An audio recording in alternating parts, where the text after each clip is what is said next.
audience here was really wondering, how can you position yourself for finance roles? So, Michael, if I come back to you and we look at, candidates themselves, what qualities, skills, experience are in demand at the moment? What are your clients asking for? Well, thank you for that. And I think Jessica said it well, really. It's the do-it-all business CFO, certainly in strong demand. It's quite interesting because one of the things you'd see in the past is to be a CFO, we really needed strong financial reporting experience, and that's still the case. But I'm seeing some of my clients are looking internally to say, do I have the right finance team? And if we do, can we get someone who maybe is from the business and that's more strategically minded, that may have strong leadership skill that could sometimes atypical in the CFO role. So strong leadership skills, certainly if you have experience successfully leading through change, especially in an environment like this, that's well sought after. The market's very interesting. I think Jessica touched on it around the capital markets, been very challenged in 2022, very different from 2021. And so, M&A and capital markets experience, whether that's around debt structuring or restructuring experience, is in high demand. And of course, again, we'll touch on, whether it's IT implementation, ERP implementation, or just general digital transformation. I think that's key experience. And so those are things I would say you want to have float to the top of your resume if you have that experience. Okay, thank you. And Patricia, what quality, skills, or experience are you seeing in demand? Yeah, to be honest, I asked some of my C-level executives friends to check what they are thinking, what changed, and they see that the times when you could rule by a command and conquer leadership style is changing for sure. And the digital era requires a much more fluid, collaborative, and agile approach. So here you need to be more to the business and more like prepared that you are not only about the finance anymore. Yes, you need to be close to the everything, and leadership is very important. And you need to act fast because the generations are changing as well. And on CFO level, you still have that older generation, maybe not old one, but older, and you are attracting the younger people. So you need to be more elastic as well and flexible. And I think that the most important skills in demand are that leaders need to be more innovative and be able to take risk, because the times of old-fashioned finance with briefcase and suspenders are gone for sure. And today are more about being digital and tech and up to date with everything that is happening on the market, and not about finance itself. Okay, thank you, Patricia, for that. And yes, we're seeing, skills of being agile, innovative. It's really coming out there that we're seeing that come back in, be creative. Jessica, I know you touched a lot on about the in-demand assets that you're actually, seeing the qualities that people are looking for. But when we look at, for example, CVs and resumes and LinkedIn and other platforms, what sort of advice would you give the audience here of how they can actually showcase these in-demand assets that they have? I think as specific as you can get.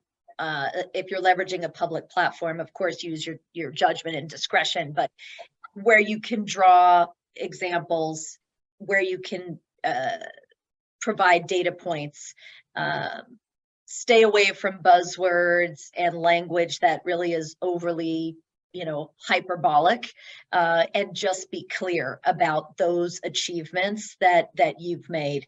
If you are an executive within a sponsor-backed venture, private equity, where you have had exits, where you have driven fund to fund changes, strategic acquisitions, and being able to specify what those are and who those firms are, that is very helpful to us as recruiters. All of us are leveraging LinkedIn. All of the hiring managers out there will also look at LinkedIn. And it's just about jumping out from the pack with those specific data points versus paragraphs of text that just use a lot of adjectives and sort of fluff language. So I think having that ability to provide some specific examples and the data is going to be really important. If you can put a picture up there, put a picture up there. People like to see that. It's a very, since COVID, right, especially with all of this virtual sort of hybrid environment, it is something that does differentiate those profiles. It always amazes me, either A, those profiles that don't have photos, and B, the photos of somebody at a party. Please don't use that photo. Because we will be looking for some amount of professionalism. If you want to put those on Facebook, go ahead. But do try to keep that linked into that more professional, specific, resume. And I think as you're interacting with recruiters, having a resume ready to go, even if it's not, every single position from graduating or from entering the workforce, having something that's more updated with the recent experiences, a bio or a one-pager will be really helpful so that you can just be rapidly firing that off as you're in real-time conversations. Yes. Thank you, Jessica. That's some really good points on that. And just before I move over to Arthur to get your points on it, I'd like to just remind the audience that a part of the BlueSteps membership is that you can avail of advice to help you actually rewrite your CV, your resumes, or also look at your LinkedIn profile. So I encourage you all to check that out. It's a fantastic service that we have available. Arthur, just over to you. Have you anything that you'd like to talk about from the Nordic region? Yeah, thanks, Claire. Well, in a way, be sharp, make it short. That is my message, and show results. Make the story short, because we get a lot of material, a lot of contacts, and a lot of big stories and long cover letters. We are living in a fast time. Time is valued, so it's good to, in a way, respect the time of the reader and use links, use different kind of hashtags and so on, so that when when your points are interesting, then we are getting deeper, but make it short. And be logical on all those platforms you present yourself. We want to see, in a way, a logical picture, a logical story. If there is something we don't understand, or we see it's not, in a way, it doesn't fit, then it's not good for the candidate. Thank you for that. And let me just move on a little bit now, Michael, coming back to you. What are some of the unique, I would say, talent trends that you see in this area? And what I mean is that is for the different skills and competences that are unique to finance. So if someone wants to look and say, how do I have these skills? What are they unique to finance? Thanks, Claire. I even just wanted to piggyback off Artho and Jessica, just to say how important it is just to get your LinkedIn with a picture and succinct, and really use those fields around summaries and add a couple bullet points even within your job description area. It would just be very helpful for us. In the CV itself, I would say quantify your experience, size of teams, just really give us a sense as to sort of what you've done or led versus participated in. So just wanted to maybe just touch on that a little bit. In terms of your question, Claire, so I would say specific to finance, I mean, one of the things we've seen here in Canada is, managers coming, leaders coming to say we want a CFO with a CPA, given the potential increasing risk management environment. And so I would say if you're a CFO, if you're a senior VP finance looking to be a CFO and you don't have your CPA, I would say that's a low-hanging fruit, for example, given that you can get your hours within your firm. That being said, on the flip side of that, there are some business executives with strong capital markets and M&A experience that's quite valued, or business experience that's quite valued, given the strong knowledge of the environment, or potentially haven't had led large teams through transition or change that are given some of these opportunities they made in the big banks or larger banks. And so would have that frontline market experience, but also leadership experience. So we're seeing that that being prioritized in this environment. And so that's probably two interesting trends I'm seeing with my recruitment practice at this point. Thank you, Michael, for sharing that. Patricia, do you have anything you want to add? Yeah, I'm thinking, I heard everything what was said till now, and I think still that a fundamental skill today is a commercial awareness. That if something happens in the world, the leaders need to be able to ask themselves what impact that's going to have on banks, on stock markets, and in the wider industry. Leaders should also be up to date what is happening on the market. In FinTech, for example, this is where solutions are often at your fingertips.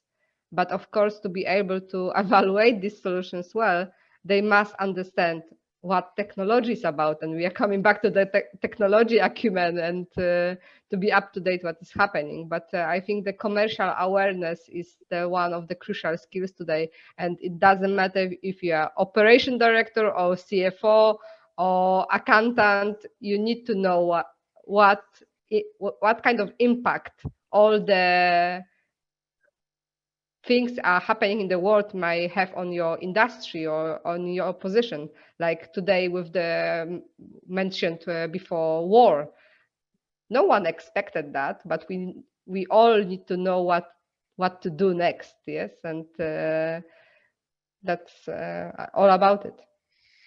Okay, well, thank you for that. We're getting quite a few questions in here, and Jessica, one of the questions that we have come in, I am actually going to throw it to you if that's okay. And it's a little bit in line of when we look at, advice for candidates. So what advice would you give to candidates who are not currently in the finance industry, but who plan a transition into this space? That's sort of part one of the question. And part two of the question is, we're looking at executives from different industry backgrounds. How do you transition into another industry? So the first part of the question, when you say executives that are not in the finance industry, are we talking about functional finance role or financial services, capital markets, banking, credit cards, those types? Yes, the latter. The latter. So I think that, again, the finance function is a really transferable skill set. There are specific regulatory asks across different industries. And so to Patricia's point, and I think Arto made reference to this as well, it is important to be aware of what those are. If you do not have experience working against or within that type of regulated industry, where can you draw those parallels? How do you tell that story, right? And so keeping that LinkedIn up to date, if you're going through a certification process, if you have exposure to similar types of experiences, highlighting those, right? Being thoughtful about who you're talking to and who your audience is always going to be super helpful. But again, one of the reasons I like doing the finance recruiting is because it's very transferable, I think, from industry to industry. It also helps to build that personal network, seek others out who have jumped from a different industry, mentors, trusted confidants that can, open doors and provide conversations, networking at events like this, right? Associations like AESC, getting to know different search professionals, etc. If it's more about a heavily regulated industry, that's where it can get a little bit more, that's where clients can get a little bit more focused on making sure they're pulling from the same industry. So being able to really tell the story on how you can transition in, if, for instance, you're with a consumer tech company, but you really want to get into crypto and there is some amount of consumer tech, right, that would fit the bill there, but it's highly regulated. How do you bridge that gap? How do you tell that story that a CEO and a board would feel very comfortable moving forward with you as an executive if you do not have that direct regulatory experience? And I think that's where looking at some of those certifications, being able to tell the story in a different way about where those transferable skills are, will be very important. And then mentors and advisors that can give you some of that coaching, also very important. And I would only quickly add to that that it's easier to transfer from finance sector to other sectors, unfortunately. But also it depends on the role. If you are more to the strategy, technology, and data, it's easier to transform to financial sector because these are the skills which, banks didn't have recently. They bought it from the other industries. So or cybersecurity is more regulated. So with cybersecurity it's harder. Yes. So all depends on the role. You will not become, M&A advisor in a financial sector if you had no previous experience in that, because you need to know the regulations. But it's easier to become a data manager, for example, because data are over the same. Yes, the tools are the same, but here all depends on your skill set, what you can add to the client, the new company. Yes, we call it clients, but to the new company, what you can bring.